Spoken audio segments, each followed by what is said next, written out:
দেখুন, আমার মেয়ে অনলাইন থেকে একটা পার্সেল পাঠিয়েছে। পার্সেলটা আমি আজকে ওপেন করছি। এই পার্সেলটা আমার মেয়ে আমার জন্য পাঠিয়েছে। যেহেতু আমি ফুল গাছ ভালোবাসি, সেই জন্য আমার জন্য ও টব পাঠিয়েছে।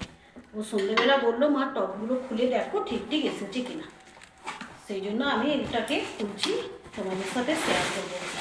এই দেখুন, এই টবগুলো বাড়ির টেবিলে বা জানালাতে, দেখুন টবগুলো আমি শেয়ার করছি।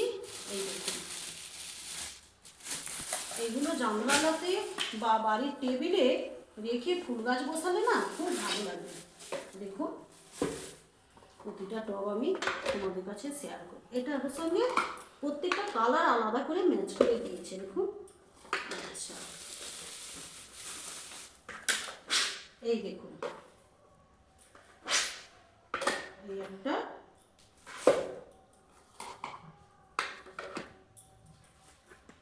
এই একটা।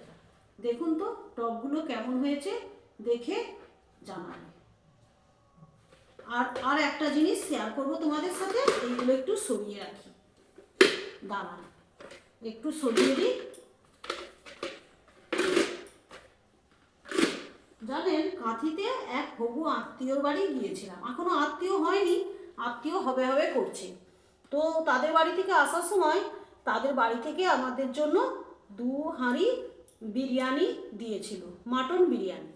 তো সেই দুটো হাঁড়িকে আমার ছোটো মেয়ে কত সুন্দর করে সাজিয়েছে। দেখুন দেখুন, এতে আমি ফুল গাছ বসাবো।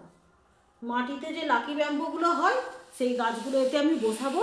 সেই হাঁড়িটাকে তোমাদের সঙ্গে আমি শেয়ার করছি। কত সুন্দরভাবে আমার মেয়ে, ছোটো মেয়ে, এটা বিরিয়ানির হাঁড়িটাকে কত সুন্দরভাবে সাজিয়েছে। দেখুন, আর এটাকেও দেখুন কত সুন্দরভাবে তৈরি করেছে।